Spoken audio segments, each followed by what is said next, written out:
Welcome back, you filthy exiles. So, you'll have seen at the start of the B-roll, there should be quite a bit of it now, and in the live stream last night as well, I have League started with Righteous Fire. Now, what is Righteous Fire?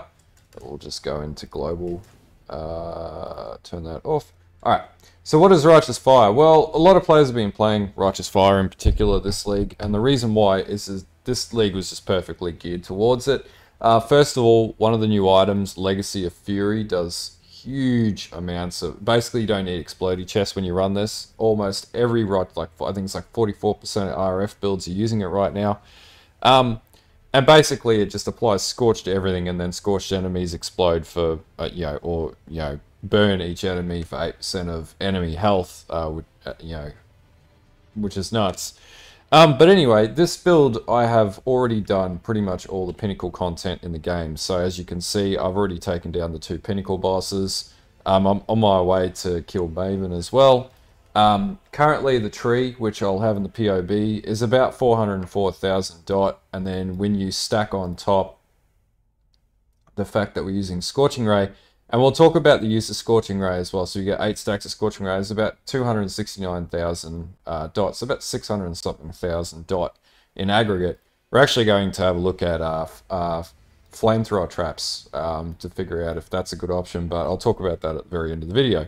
So pretty much the way that RF works, just a really sort of basic way, is first of all by... Damn Inquisitor. First of all, by overcapping your reservation. So in this case, I've got 85% overcap. And what that means is then your regeneration far exceeds the level of burn rate from Righteous Fire. And if we have a look at the burn rate, you're looking at, you burn for 90% of your maximum life per second as fire damage. And then this is negated by the impact of your fire resistance. So basically, this build is fundamentally, if you exceed your fire resistance cap and go above and beyond, and I'll talk about the ways that we do that when we look at gearing, then you beat the burn rate and then you regenerate excess levels of HP per second, and then that means you are at a constant level of sustainability for Righteous Fire, and you can burn everything in the vicinity. And as you can see here, this is what it does. And it's just a ring of fire that basically sits around you, you run around, and you burn all enemies in the vicinity. Pretty cool skill. So, anyway, some other things which make this character really cool. Number one, we have about 30,000 armor when we have our Molten Shell up. So we get to 87% damage reduction. That increases with flasking, and I don't even have a granite flask on this yet. As moving around, 1,681 life regeneration per second, and it can go significantly higher than that as well. And I have a way that I'm going to do that, but that'll be a later video when I finalize this build. Now, the biggest thing, 85% fire resistance. We have almost cold res capped. I just haven't capped it out yet, but that'll go up to 79% when I re-gear this a little better. Lightning resistance at 79%. Chaos resistance at 76%, and this will feed into why I'm using a Forbidden Taste. And then we have 32% chance block, negative 30% crit. Basically everything that you need to be me. Oh, and also once we get I think it is a replica soul tether, which at the moment is just too expensive, and I haven't had any good drops that allow me to buy one, and I haven't farmed it. We'll get Corrupted Soul, which will give me a huge increase to my ES pool. It'll drop my health pool slightly, and then split my damage across both ES and life equally, and then I regenerate 1,732 ES per second as well. That's just straight regeneration per second. So, and this is off the Inquisitor tree, so it's significantly tanky. And as you would have seen in the B-roll, I've taken down the Exile. I've taken down every boss outside of Maven. This will wipe Cyrus pretty easily. Even at the damage rate that's at now, it's not optimum, but it can go up significantly, and there's plenty of room to min and max, and obviously we'll do that. Now, a couple of other things just with this. The price on this build, it's like 3 or 4x as it is right now. I literally self-crafted most of the gear. I don't have a +1 or a +2 wand. I don't have a +1 or a +2 amulet. I haven't got the right helm. at the moment, but the helm I've got isn't bad at all. It's pretty decent. But the helm that I'm going to make is, I think it's using an Essence of Horror and an Elder helm, and we're going to craft a 4-link, which is like a technical 6 or 7-link RF helm. Surprisingly easy to craft, and you generally hit those rolls pretty consistently. Outside of that, chest is pretty good, but it could be better, but it's pretty good. And also, with some of the new crafting options, it makes it a hell of a lot better. And shield is pretty menial, but you know, we'll talk about that when we go into the gearing. So the gearing in this right now is pretty cheap. We use one really cheap medium cluster at this stage, but we'll change that out once we get a bit more investment into the build. Outside of that, no Watcher's Eyes, no crazy jewels, no nothing like that. I think there is one jewel in this build so far, and it's literally just fire damage over time and life. We don't even have burning on it, so it's not expensive at this stage. So as an overall, this is a relatively affordable level of where this build's at, and this is doing everything in the end game and face tanking and doing T16 plus maps. You can literally just walk through maps with this build. It's tanky as shit. I'm already level 92, and I was level 92 by the 3rd day. I didn't do a video yesterday because I chose to live stream, so we're doing the video today. Anyway, that's a really quick overview, so let's talk about the gearing. Righto, so gearing. First of all, you can go about the wand or the scepter a few different ways. You ideally want +1 gear, so that when I say +1 gear, I mean like +1 to fire or fire skills and +1 to spell skills or spell gems. But I didn't have the currency, so I needed something really cheap and nasty, and this does the job. Now, I don't think my wake... Oh, there it is working. This wand in particular was really, really cheap. It was like a couple of chaos. Or 20 chaos, and at the time I just crafted on the 56% increased fire damage because you get it when you do the syndicate missions. But that's pretty much where we start. Helm wise, literally just hit this with some essences, and I lucked out and got 110 max life chaos res, and then just crafted on some more res. I also lucked out and got a determination roll in this. Now the big thing that you'll notice here is it has the new pinnacle boss roll on it. This in particular has, I take 24% of fire damage recouped as life when I take fire damage. This is really good for Exarch farming. So if you wanted to Exarch farm, this build will work perfectly for Exarch farming. Not so much for the other boss, which I haven't remembered the name of, because quite frankly, I really like the Exarch fight. I think it's awesome. I also have a lesser craft, which is 15% increased spell damage. Now, you get the Ichors, I think the Ichors and the Amber craftables or crafting mats when you roll influence maps from either the Exarch or the other boss, and really like it. You know, understanding that as a different video, and I'll talk about that. But this crafting mechanic is just crazy powerful. Amulet, literally just fire dot. It is a hunter amulet, so I got fire dot, life, and cold res. And then I anoint that with Arsonist, which gives you more fire dot. Again, not a +1 amulet, so nothing crazy and relatively cheap on the market. At this stage, it's like, what, 17 chaos for the base. And then, you know, you're just looking at really just fire dot. Like, it doesn't appear there's anything like this at the moment. Okay, it's like 1x, but I got it for like 20 on the day. Shield. Just life regen.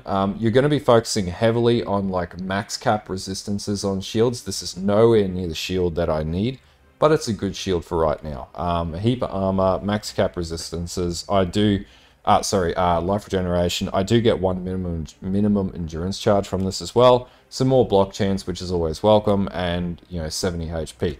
Ideally, max resistances for the shield, but I haven't got it yet. And those I think will craft on, I think, either Shaper or Elder basis, but I have to check that.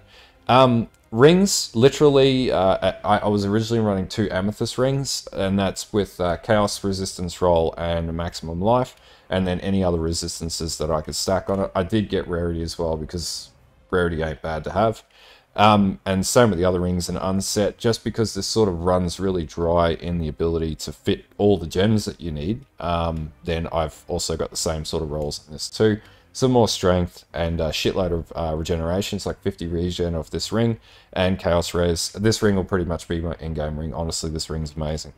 And then chest piece. So I did get lucky with the new crafts, the implicit crafts, and I managed to get 1% to maximum all resistances, including chaos. Though the haste roll's crap, you don't need that, though I'm still working on it. But pretty much just huge amount of health, lightning resistance, because I needed that, and some more cold and lightning resistance. So this is like, what, 50, 60, nearly 60% lightning res on the chest alone. And then gloves, same thing. I actually lucked out, and when I have a unique enemy present in my presence, I actually do 22% increased fire damage over time. So unique enemies really get smashed, so map bosses, things like that. And I also get 3% increased damage per 100 strength, which equates to about 9% increased damage, which isn't amazing, but it's not bad. I lucked out. I got chaos resistance, life, regeneration. Quite frankly, these gloves aren't far off the end game. The only thing that it doesn't have is better life recovery rate, which I'll be working at. Belt, as I said, this is like a really ratchet belt, but I went the route of getting one with 120 plus life regeneration. Now, these belts are dirt cheap, like 10 to 20 chaos, like literally natively as you're mapping.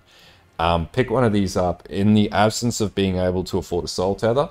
And like most other builds that are up to like level 92 plus by, you know, we're talking like day 3 or 4 here, right? Like this is running all endgame content, and this is not min and max. This is a cheaper version because I'm just not as good at generating currency as other people are. This is having no issues in survivability. So, you know, this will get you through.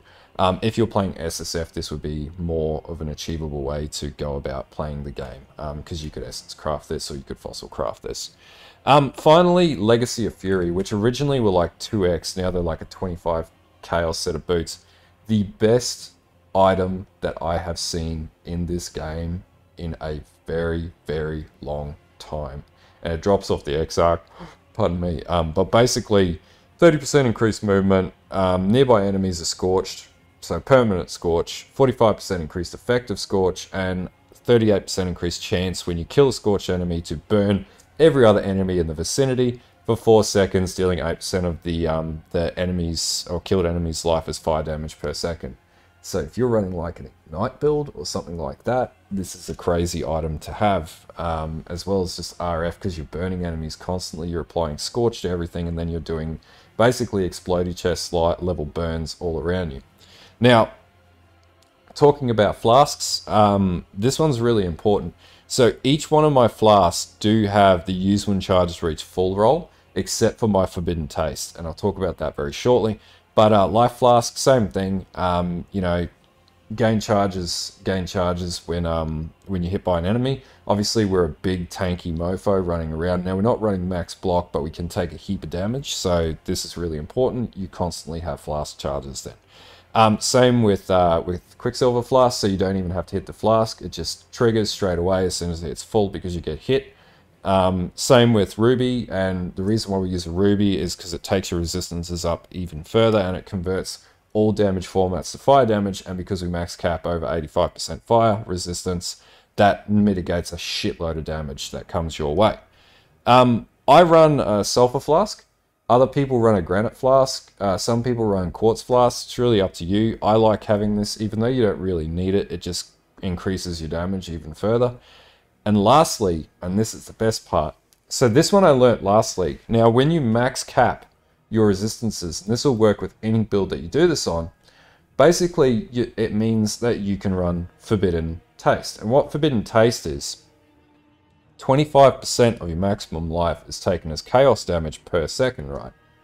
That is almost completely mitigated by maxing out chaos resistance and also taking the Capture Mergeth Bog Song node in the Soul of Arakali tree.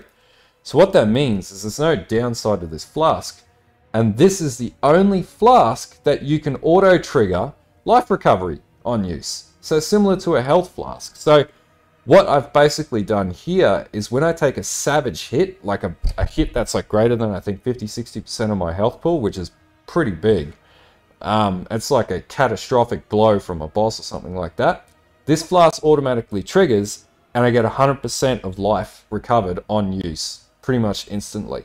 So it's like that clutch flask that will kick in when something hits you so egregiously this flask will kick in, and even if you miss hitting your health flask, this will keep you alive and keep you in the fight. And pretty much this is how I'm doing this without the soul tether, the replica soul tether that everybody else is running.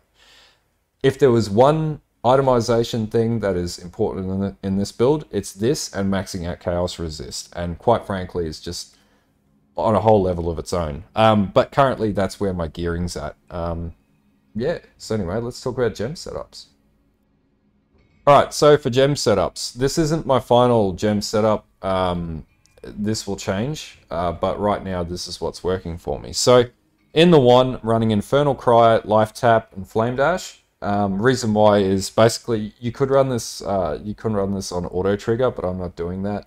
The damage, you don't really need it.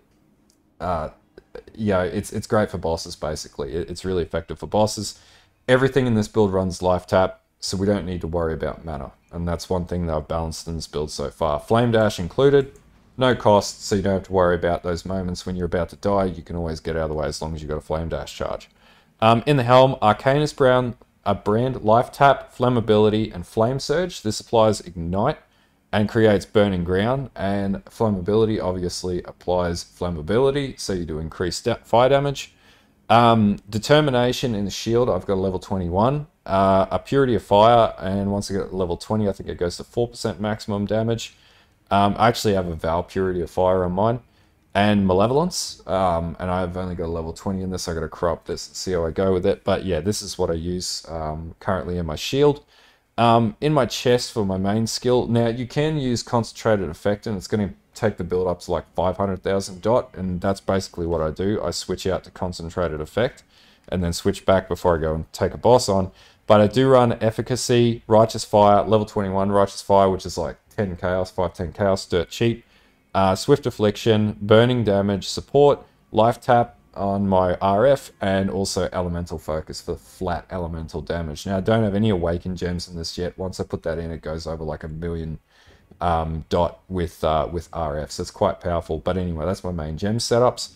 In my ring, I am running Vitality because intelligently I was able to fit that in because I managed to get my Determination roll in my helm. And I'll also take a couple of extra nodes to improve Vitality, but we'll talk about the skill tree next. In my gloves, Scorching Ray setup, so literally Scorching Ray, Burning Damage, Infused Channeling. This gives you Infused Channeling, which gives you damage reduction, so you don't take as much damage when you're getting hit. And then Life Tap as well, and this actually also synergizes and increases your amount of life recovery when you use that skill. So really good thing to have, and keeps you alive when you're sitting on a boss. Lastly, I'm running Enduring Cry, Life Tap, Molten Shell. Molten Shell I have mapped to my move button, so I always have Molten Shell.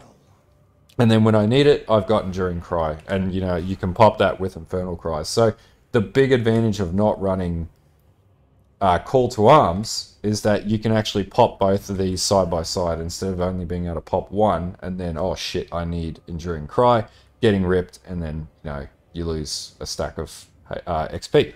And then finally, I'm running Defiance Banner because, quite frankly, and I've said it in stream, Defiance Banner is the best defense skill in the game, and I stand by that because it's so damn good. But yeah, that's pretty much the skills tree setup that I'm currently running in this build. This will all change as I build my RF helm, as I build my chest out, because I'll probably go a 6-link flamethrower trap. I'm actually super keen to try traps because I think it's going to be dope. But yeah, anyway, this is what I'm running so far. Okay, so the tree that I'm running in this, and we'll talk about the ascendancies last. So basically we're going the damage spec. So we go up and we take damage and mana. We work our way up into retribution. We come down and we do sanctity.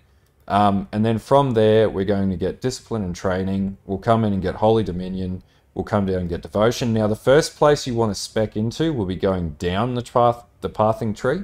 You want to get to this cluster here, which is going to give you a max cap fire resistances, right? So you'll come down, you'll pick up Juggernaut, Armory Master, so you want to get this 30% reduced crit strikes taken. Come across, you're going to get Heart of the Warrior. Then you're going to come across and you're going to get elemental resistances, maximum fire resistance of 1%, and then prismatic skins. This gives you 3% max cap resistances, and then you'll also take corrupted blood immunity, so we don't have to have it on a duel. We'll eventually switch this out so we can get rid of this and basically trade off some gear and have a bit more resistance in the build, but right now this works well. Then we'll come across and we get Unwavering Stance. Now, do you need Unwavering Stance?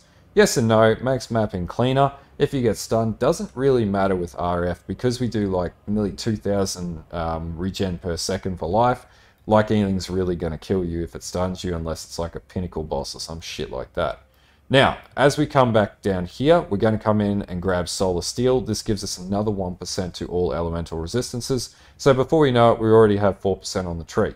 And because we run Purity of Fire, we get another 4% from a level 20 Purity of Fire, which basically means that, you know, we're max capping all day long without any real need to be gearing it up significantly. Then you'll also get Determination, has 25% less mana, reservation efficiency. You'll come down and also grab Champion of the Cause and this reservation efficiency node here. We also want to grab the Aura. Auras have 15% increased effect on you as well, which is going to increase the effect of Malevolence, Determination, everything else, make you more damaging and more defensive at the same time. If you need Dexterity, take the node. I'm annoyed that I have this, but I don't have enough of my build to sustain the Swift Affliction node. Otherwise, I wouldn't take it. And then we come down, we get Bloodless for more HP, and then it's really just the game of stacking Fire Dot. So we come up, get Divine Judgment, Elemental Mastery, I have 15% all resist. This helps me get close to max capping. Because our gear is a little bit light on the resistance department, we have to compensate in our tree a little bit. Then we come up, we want to get the Reservation Mastery for reduced or increased efficiency, Sovereignty, and all the nodes around here. Same with this, Purity of Flesh and all the health nodes here. We want to grab the Fire Mastery and for Holy Fire, and then we also want to grab the Mastery for 20% increased dot, and that'll, you know, give you 30% less fire res, but we can compensate with gear and masteries. You'll come up, come down and pick up Acrimony, and then also 10% less damage taken from dot, and this is good for like things like poison, things like that. We're already burning, we don't need any more dot damage to be taken on top. Then we'll come across, you don't want to pick up Heart of the Flame. A lot of other builds do this, but when you start looking at clusters, you'll very likely remove these nodes anyway. So then you'll come up, you'll get Breath of Flames. This is going to increase your dot, and also you want the 20% chance to cover enemies in Ash when they hit you, because this is going to give you a huge damage buff as well. And then we'll come down and pick up Cruel Preparations, and then the associated nodes down here. And then obviously I've got a medium cluster, which is what I'll have in the final cluster setup, because this will be using a large cluster as well. And I have Smoking Remains and Student of Decay. This gives me Chaos Res, and this also does Smoke Clouds on kill. And then just a Crimson Jewel in here with Fire Dot, 7% life, and some Dexterity as well. That's pretty much the tree. When we look at Ascendancies, so I'll just pull this up here. You want to rush to get Pious Path. This is going to get your regeneration up significantly because you're always going to have Consecrated Ground on you. So this is how you get the stupid regeneration rate. Quite frankly, any spellcaster you play like Inquisitor is just the best Ascendancy because its survivability is at a whole different level. Then you want to get Augury of Penitence, and this is going to increase your dot by decreasing everybody's elemental resistances around you and decreasing the amount of LE damage you take. Lastly, you just get Righteous Providence because, quite frankly, there's nothing else in this tree worth getting. That's about it. And that's pretty much it for the tree. For Pantheons, literally Soul of Arakali. The reason why, less damage taken over time. Recovery rate of Energy Shield and Life increases by 20% after you finish taking dot. Debuffs expire 20% quicker, and then 40% cast resistance to damage over time, which is really good when you're versing any caster. Basically makes you immune to chaos, which is one of the worst things that can kill this build. I also run Solar Growth Cool. The reason why is it gives you additional physical damage reduction for each hit you've taken recently, and we're always going to be taking hits because we can't dodge anything. And then I also have enemies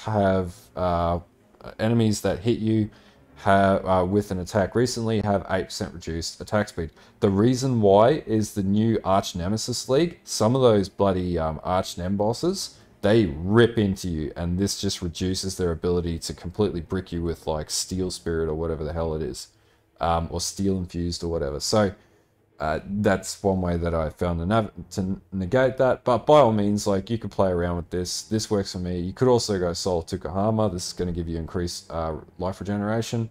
Either one, good options. Either way you go. But that's what I'm using for my Pantheon. Outside of that, upgrades that I'm going to be making in the build. So obviously the biggie is going to be changing out the belt for Replica Soul Tether. The shield's going to change as well.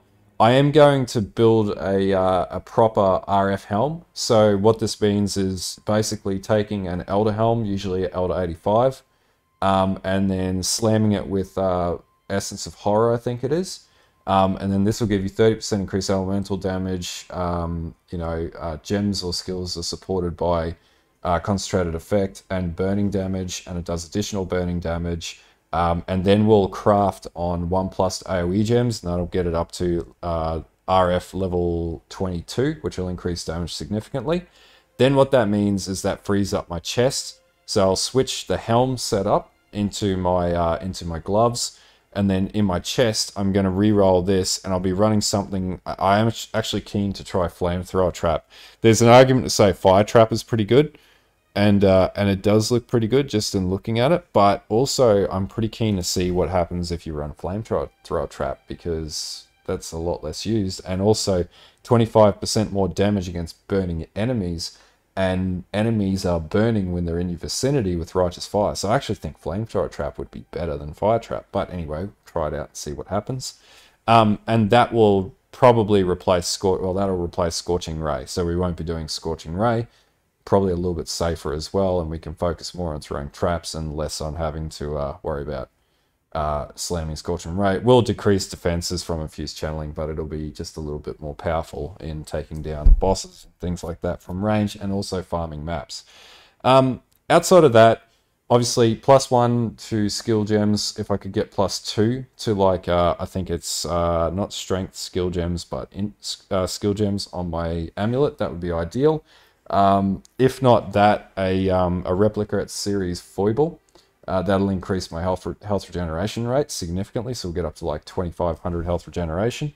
Those are a couple of the options I could go with, because I've only got like cold res on this, and if I could recraft cold res somewhere else in the build, I probably would, or we'll switch to purity of elements instead of purity of fire is another option, and that's how we get around that. And then a +2 wand. Literally, that's it. And then eventually we'll switch to a Glorious Vanity, which will socket in here, and we'll run a Doriani's Glorious Vanity. And basically what that'll allow me to do is get, well, actually, that's if I don't get the Replica Soul Tether, and to be honest with you, it's going to be cheaper to run that than try and get a Replica Soul Tether unless I heist it out. And I am going to be heisting soon anyway, but those are the upgrades that I'm going to be doing anyway. So yeah, that's pretty much my plan. That should get me well over the 1 mil dot with everything, and should be pretty OP at that stage, and basically doing even more of the end game, just completely deathless, which is the goal. But yeah. Anyway, I hope this video helps you. POB will be in the description. If you've got any questions, please post up. I know Pox is a really good build. I don't know. I went a bit of a different route. I would still like to get max block into this build, and I have seen a tree that does that. But this tree, you know, I'm pretty confident in it. It's doing about the same amount of damage as everybody else that's playing it in the league. You know, maybe just a touch smaller. Actually, no, it is about the same amount of damage. Conk effects like 500,000 DPS without any awakened gems whatsoever. This is achievable, and I did this in 3 days at league start without any other gear. I didn't even have a tabby for this. So if I can do that, you can do it. It is possible, though I probably did play way too many hours in the initial couple of days. 1 day, 14 hours. So that's probably a lot of hours in like 3 days. That means I didn't sleep much. I'm just realizing my life choices at this stage are not amazing. But anyway, that being said, perfectly doable. But anyway, until next time, like and sub to the video or the channel, and yeah, post in the comments. Always keen to have a discussion about different builds, but have a good one, and bye.